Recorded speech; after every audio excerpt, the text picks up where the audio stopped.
اگر ہم پاکستان میں دوبارہ سے یہ چاہتے ہیں کہ ریڈیو کو کسی طرح ریوائیو کیا جائے تو اس کے لیے انیشیل کچھ 2-3 سٹیپس حکومت کیا لے سکتی ہے؟ ہمارے معاشرے میں ریڈیو کو بطور انسٹیٹیوشن وہ مقام نہیں دیا جا رہا ہے، تو ہمیں جو ہمارے ٹرانسمیٹرز ہیں ان کی ہمیں ضرورت ہے، ان کو اگر اپ گریڈ کر دیا جائے، ان کو بہتر کر دیا جائے تاکہ ہماری جو لسننگ ہے وہ ذرا بہتر ہو جائے۔ ریڈیو پاکستان اب different social media platforms پر آ چکا ہے، تو یہ ریڈیو پاکستان جو ہے سائڈ بائی سائڈ جو لمحہ موجود کا جو ٹرینڈ ہے اس سے وہ غافل نہیں ہے، اس کے ساتھ ساتھ وہ کیے جا رہے ہیں۔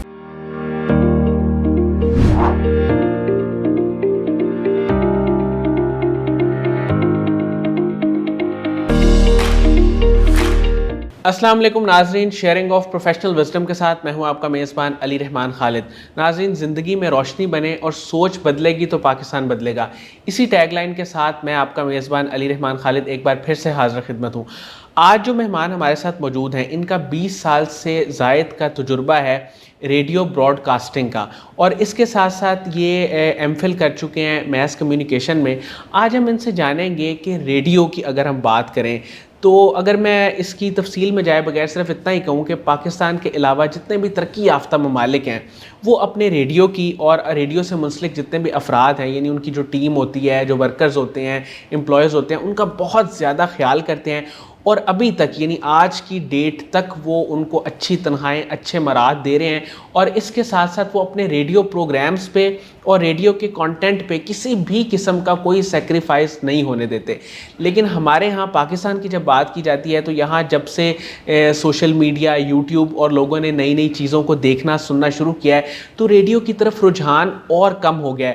حالانکہ پاکستان کے بہترین مذہبی پروگرامز، بہترین جو ہیں جسے ہم کہہ لیں کہ کانٹینٹ وائز بہترین پروگرام، اور بڑے بڑے نام جو بڑی بڑی آوازیں جن میں ضیاء محی الدین صاحب شامل ہیں، اور اس کے علاوہ بے شمار نام جو میں ابھی لے بھی نہیں سکتا، وہ ان کا آغاز، ان کی ابتدا ریڈیو سے ہوئی۔ تو آج ہم نے ریڈیو کو پس پش ڈال دیا ہے، اس کی کیا وجوہات ہیں اور کس طرح ہم اس کو ریوائیو کر سکتے ہیں، کس طرح اس کے کانٹینٹ پہ کام کر سکتے ہیں۔ اور ایک تو ظاہر ہے کہ ویسے ہی کسی بھی چیز پہ وہ جو ہے وہ کانٹینٹ پہ کم محنت نہیں کرنی چاہیے، لیکن جب آپ کو پتہ ہے کہ ترقی یافتہ ممالک اور باقی تمام ممالک جو اس شعبے کو لے کے چل رہے ہیں، یعنی جہاں پہ ریڈیو موجود ہے، وہ اس پہ محنت کر رہے ہیں، کام کر رہے ہیں، تو پھر ہمیں بھی کرنا چاہیے، اور کیسے کرنا چاہیے یہ آج ہم ان سے جانیں گے۔ السلام علیکم محمد کریم صاحب، کیسے ہیں آپ؟ جی وعلیکم السلام، بہت شکریہ سر، پہلے تو آپ کو ویلکم کرتے ہیں قاسم علی شاہ فاؤنڈیشن میں۔ سر، میں آغاز یہاں سے کروں گا، 20 سال سے زائد آپ کا ایکسپیرینس ہے ریڈیو براڈ کاسٹنگ کا، اور آپ پروگرام مینیجر کے طور پہ بھی کام کر رہے ہیں پاکستان ریڈیو میں۔ سر، کیسا آپ کا ایکسپیرینس رہا اوور آل؟ اتنے سالوں میں کن کن لوگوں سے ملے، کیا کیا سیکھا؟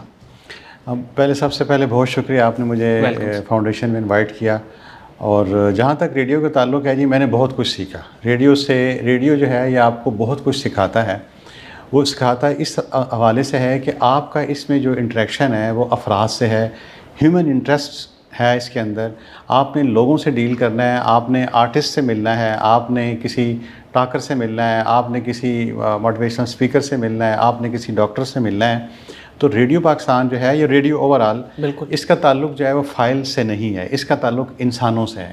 تو انسانوں میں مختلف طرح کے رویے ہوتے ہیں، ان کی اپنی ایک اپ برنگنگ ہوتی ہے، ان کا اپنا ایک بیک گراؤنڈ ہوتا ہے، تو اس طرح سیکھنے کو بہت کچھ ملتا ہے۔ ریڈیو ایک ایسی جگہ ہے جہاں پر آپ کو سوشل لرننگ کا بہت موقع ملتا ہے، کیونکہ آپ کا جو گیسٹ آیا ہے نا، وہ اپنے ساتھ ایک ایکسپیرینس لے کر آیا ہے، اور ملٹی ڈائمینشنل لوگوں کا ایکسپوجر ہوتا ہے، ایکسپیرینس ہوتا ہے، وہ ریفلیکٹ کرتا ہے ان کی گفتگو میں، ان کے ساتھ انٹریکشن میں۔ تو ریڈیو ایک ایسی جگہ ہے جو انڈیویجول سیکھنا چاہتا ہے، لرن کرنا چاہتا ہے، اس کے اندر کیوریاسٹی ہے، اس کے اندر جستجو کا ایلیمنٹ ہے، تو وہ ریڈیو اس کے لیے بیسٹ پلیس ہے۔ وہ اپنی ان تمام جو اس کی جو ہے خواہشات ہیں ان کو پورا کرنے کا موقع اس کو وہاں مل سکتا ہے۔ اچھا سر، آپ نے ایم فل کیا میس کوم میں، اس کے ساتھ ساتھ آپ کا جو ایک براڈ کاسٹ کا جرنی ہے وہ بھی چلتا رہا۔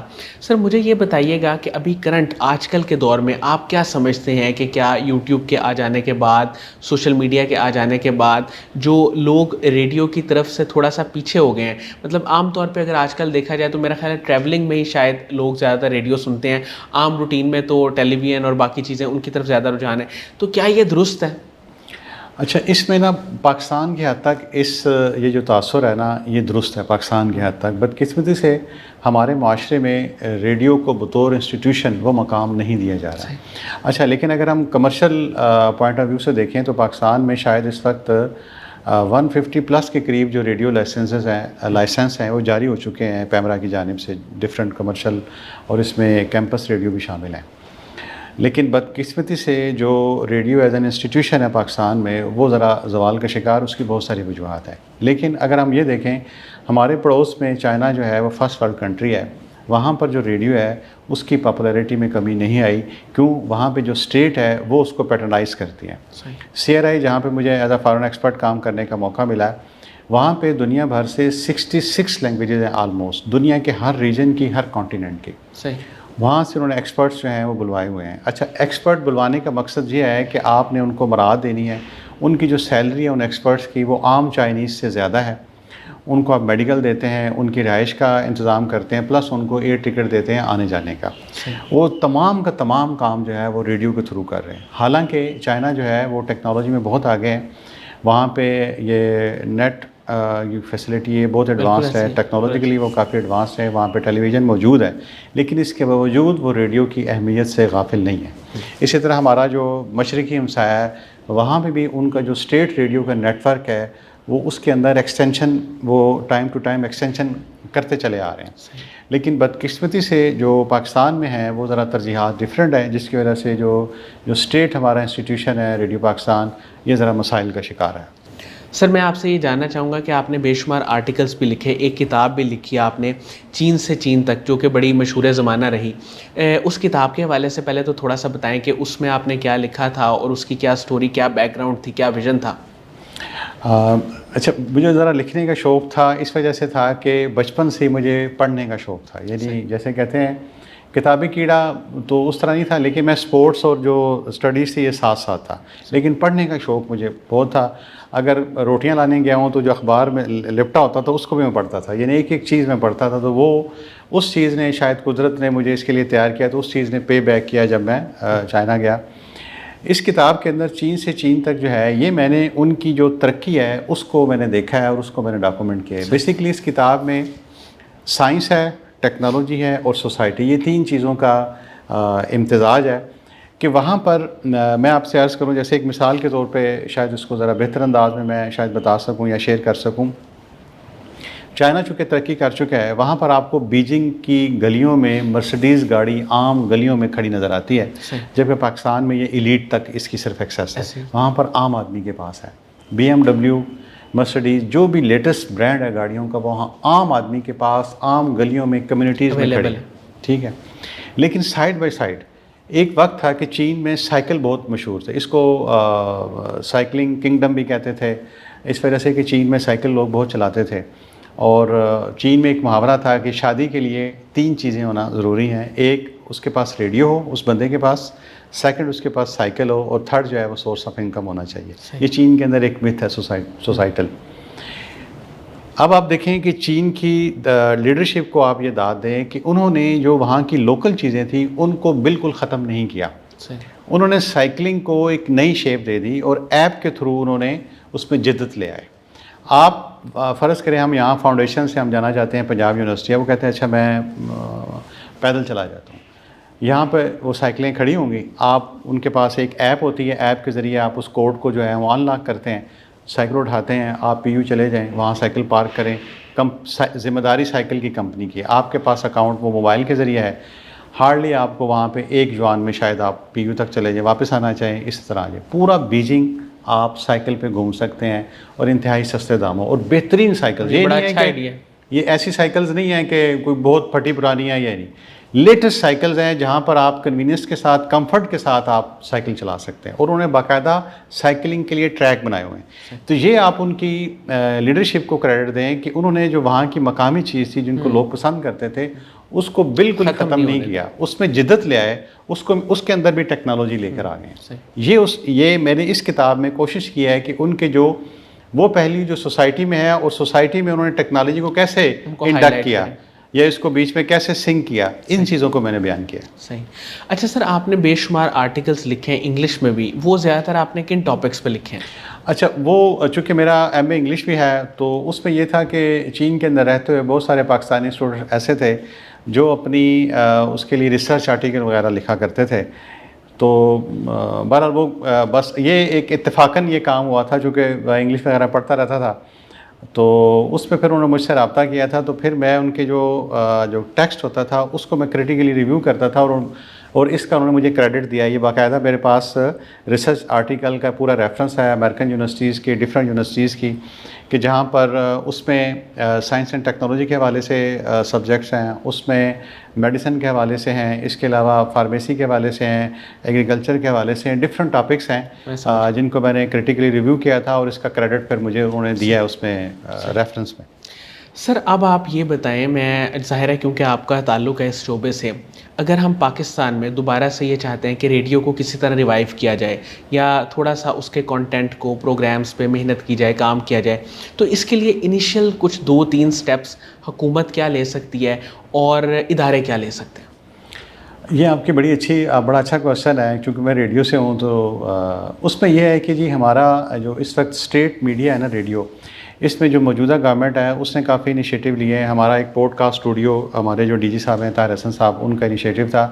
ریڈیو پاکستان لاہور میں، اسلام آباد کے اندر، اب یہ سلسلہ دیگر شہروں تک بھی جا رہا ہے. یہاں پہ پوڈ کاسٹ بالکل اسٹیٹ آف دی آرٹ انہوں نے ہمیں تیار کر کے دیے ہیں اور 3 نئے بن رہے ہیں اسٹوڈیوز اس وقت. ٹھیک ہے، تو یہ ایک نئی جدت لے کر ہیں پوڈ کاسٹ کی، چونکہ یہ ہمارا زمانے ایک نیا ٹرینڈ ہے. اس کے علاوہ ریڈیو پاکستان اب different social media platforms پر آ چکا ہے.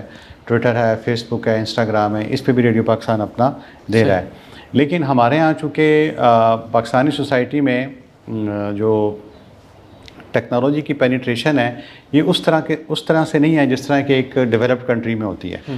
تو ہمیں جو ہمارے ٹرانسمیٹرز ہیں ان کی ہمیں ضرورت ہے، ان کو اگر اپ گریڈ کر دیا جائے، ان کو بہتر کر دیا جائے تاکہ ہماری جو لسننگ ہے وہ ذرا بہتر ہو جائے، وہ ہو سکتی ہے. اس کے علاوہ ریڈیو جو ہے وہ کرکٹ کمنٹری کے لیے بڑا مشہور رہا ہے. اب تو ظاہر ہے ڈفرینٹ پلیٹ فارمز آ چکے ہیں اس کے سننے کے لیے، لیکن سٹل لوگوں کا ایک پیشن تھا ریڈیو کے ساتھ کرکٹ کمنٹری کا، اور لوگ مختلف جگہ پہ بیٹھ کے سنا کرتے تھے اکٹھا.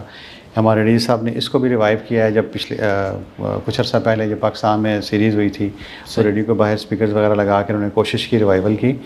تو ایک تو ہمیں جو ریوائیول کے لیے چاہیے کہ ایک تو ہمارے جو ٹرانسمیٹرز ہیں ان کو کہیں بہتر کر دیا جائے. جب یہ بہتر ہو جائیں گے، جب لوگوں تک ذرا رسائی زیادہ ہو جائے گی، وہ بہتر ہو جائیں گے. لیکن اس وقت جو ہے ہم سوشل میڈیا پہ ہم کافی ایکٹیو ہیں. وہ ہمارے جتنا پروگرام کنٹینٹ ہے وہ اس پہ اپلوڈ کیا جاتا ہے اور اس کو دیکھا جاتا ہے. اس لیے کہ ماضی میں ریڈیو پاکستان نے میوزک کے اندر بڑا اچھا کام کیا. اس کے علاوہ ریلیجس کا جو کنٹینٹ ہے اس کو ریڈیو پاکستان کے بہت بیش با خزانہ ہے. ایک ہمارا ہے سی پی یو جس کو ہم کہتے ہیں سینٹرل پروڈکشن یونٹ. یہ بیسیکلی یہ ہمارا آرکائیو ہے. 1947 سے لے کر اب تک جتنا بھی آڈیو ریکارڈ ہے پاکستان کا وہ ریڈیو پاکستان کے پاس موجود ہے. چاہے ہمارے ہیڈ آف اسٹیٹس تھے یا ہیڈ آف گورنمنٹس تھے یا جو ڈفرینٹ ڈگنیٹریز آتے رہے ہیں ان کی آوازیں ہیں، میوزک ہے، ریلیجس ہے، اسپورٹس کا ہے، اس کو ڈیجیٹلائز کر دیا گیا ہے. آلموسٹ 99% وہ ہو چکا ہے. جو کچھ رہ گیا ایک آدھ وہ بھی ہو رہا ہے. تو یہ ریڈیو پاکستان جو ہے سائڈ بائی سائڈ جو لمحہ موجود کا جو ٹرینڈ ہے اس سے وہ غافل نہیں ہے، اس کے ساتھ ساتھ وہ کیے جا رہا ہے. لیکن چونکہ ہم اسٹیٹ میڈیا ہے تو ہم ذمہ داری کے ساتھ اس کو اور بہتر کرتے ہیں. اس وجہ سے ذرا پھر چیزیں ٹائم لیتی ہیں. اچھا sir, being writer and radio broadcaster, آپ نے اپنی زندگی میں کیا چیلنجز دیکھے؟ اچھا، جو رائٹر، چونکہ رائٹنگ میرا شوق ہے نا، اس میں یہ ایسے ہے کہ جیسے ہم زندہ رہنے کے لیے کھانا کھاتے ہیں نا، اسی طرح جو رائٹر ہے نا اس کے لیے پڑھنا، اسٹڈی کرنا بہت لازمی ہے. اگر کوئی فرد یہ کہتا ہے کہ میں رائٹر ہوں یا میں لکھتا ہوں اور اس سے آپ پوچھیں کہ آپ نے کوئی کتاب نہیں پڑھی یا افسانہ پڑھا یا کوئی آرٹیکل پڑھا، اور اگر اس کا جواب نفی میں آئے نا تو پھر اس کے جو رائٹنگ کا دعویٰ ہے نا اس کے اوپر ایک سوال کھڑا ہوتا ہے. اس لیے کہ یہ ذہنی غذا ہے. آپ کو ایک اچھا جملہ، ایک اچھا فکرہ جو ہے نا وہ آپ کو ایک سرشاری کی کیفیت میں رکھتا ہے. بالکل ایسے، اور یہ پڑھنے سے آتا ہے. اچھا، اس پڑھنے میں آپ اپنے آپ کو ریسٹرکٹ نہیں کر سکتے کہ میں نے ریلیجس کنٹینٹ پڑھنا ہے، میں نے صرف سائنس پڑھنا ہے. نہیں، آپ سائنس پڑھیں، آپ ریلیجن پڑھیں، آپ ہسٹری پڑھیں، آپ کلچر پڑھیں، آپ ٹیکنالوجی پڑھیں، آپ بیتیاں پڑھیں، آپ شاعری پڑھیں، آپ افسانے پڑھیں، آپ شارٹ سٹوریز پڑھیں. یقین کریں جو مغرب سے شارٹ سٹوریز پاکستان میں ٹرانسلیٹ ہوئی ہیں، کمال کی شارٹ سٹوریز ہیں. آپ کو انسانی نفسیات کا علم ہوتا ہے کہ وہاں پہ سوسائٹی کیسے سروائیو کرتی ہے، وہاں کے کیا مسائل ہیں اور وہ لوگ کیسے اس کو کوپ کرتے ہیں. تو بہترین جو لٹریچر، ویسے بھی کہا جاتا ہے جو لٹریچر ہے کسی بھی ملک کا ہے، خواہ وہ لیٹن امریکن ہے، خواہ وہ پاکستان کا ہے، خواہ وہ ویسٹ ہے، خواہ وہ ایسٹرن ہے، خواہ وہ چائنیز ہے، وہ ایک جیسا ہے اس لیے کہ اس کا تعلق انسانوں سے ہے. تو وہ آپ دیکھیے گا کہ کس کریٹیو انداز میں انہوں نے ایک مسئلے کو بیان کیا اور اس کو انہوں نے خوبصورتی سے پیش کیا. تو اس طرح لٹریچر جو ہے نا آپ کے ذہن کی بند گرہیں کھولتا ہے. بالکل ایسے. فلسفہ جو ہے وہ آپ کو سوچنے پہ مجبور کرتا ہے.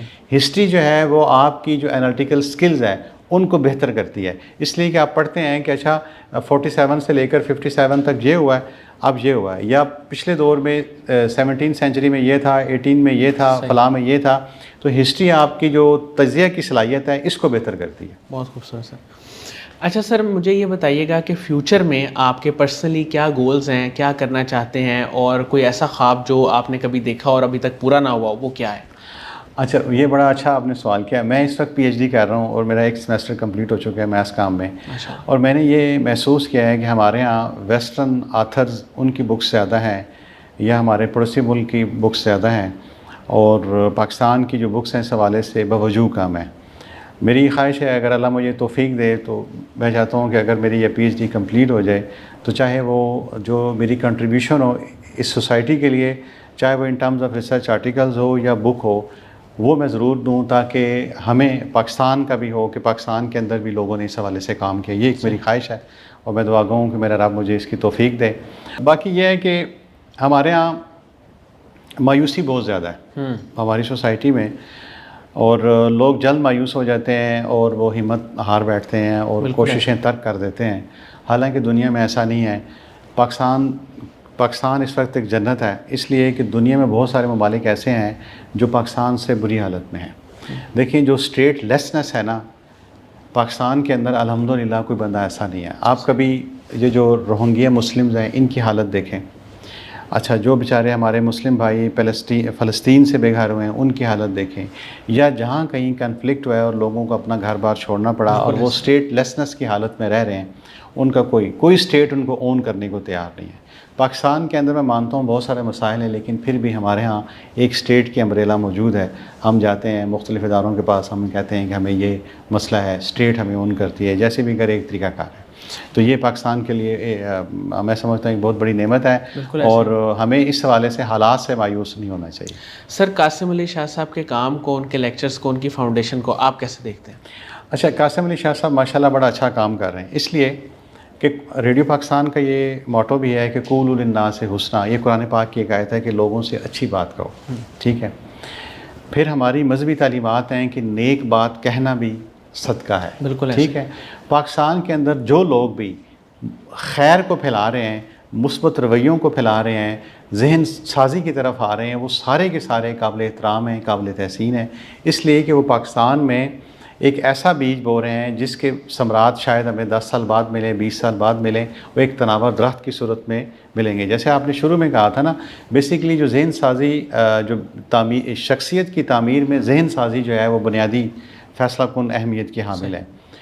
قاسم علی شاہ صاحب اور ان کی فاؤنڈیشن کے زیر تمام یہی کام کر رہے ہیں کہ وہ لوگوں کی ذہن سازی کر رہے ہیں کہ جو ناکامی ہے یا کامیابی ہے نا، اس میں بجائے اس کے کہ ہم ایکسٹرنل فیکٹرز کو دیکھیں، ہمیں سب سے پہلے اپنا محاسبہ کرنے کی ضرورت ہے. انٹرنل فیکٹرز کو دیکھنے کی ضرورت ہے کہ ایک فلاں پرٹیکولر جاب کے لیے اگر میں اس کے لیے اپلائی کرنا چاہتا ہوں تو میں یہ دیکھوں کہ میں نے کیا کما حقہ ہو، اس کے لیے محنت بھی کی ہے یا نہیں ہے. یا میں یہ کہہ دوں جی کہ فلاں کی پرچی آ گئی، فلاں کی سفارش آ گئی، فلاں کا یہ ہو گیا، فلاں کا یہ ہو گیا، تو میں اپنی طرف نہیں دیکھتا.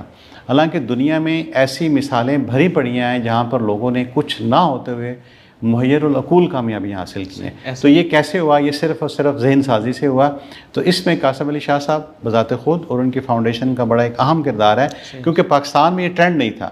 پاکستان کے اندر یہ ٹرینڈ سیٹر ہیں قاسم علی شاہ صاحب اور ان کی فاؤنڈیشن کے. انہوں نے وہ نالج جو ہے جو سینے تک محدود تھا اس کو انہوں نے شیئر کر دیا، چونکہ علم بانٹنے سے بڑھتا ہے، یہ بھی ایک قسم کا صدقہ ہے. تو یہ بہت بڑا کار خیر ہے جو شاہ صاحب خود کر رہے ہیں اور ان کے فاؤنڈیشن کے ذریعے تمام کیا جا رہا ہے. بہت بہت شکریہ محمد کریم صاحب. ایک تو آپ کا نام ماشاءاللہ بہت خوبصورت ہے اور آپ کی گفتگو بھی بہت خوبصورت تھی. ناظرین مجھے امید ہے کہ ان کی گفتگو سے آپ نے بہت کچھ سیکھا ہوگا, اور خاص طور پہ جب یہ کتابیں پڑھنے کی بات کر رہے تھے تو وہاں مجھے قاسم علی شاہ صاحب کا ایک جملہ یاد آیا کہ وہ اکثر اپنے لیکچرز میں یہ بات کہا کرتے ہیں کہ ایک اچھی کتاب کا نشہ پورا سال جو ہے وہ نہیں اترتا. تو اس کے ساتھ ہی اجازت دیجیے, اپنا بہت ہی خیال رکھیے گا. انشاءاللہ دوبارہ حاضر ہوں گے ایک نئے انٹرویو کے ساتھ. تب تک کے لیے اللہ حافظ.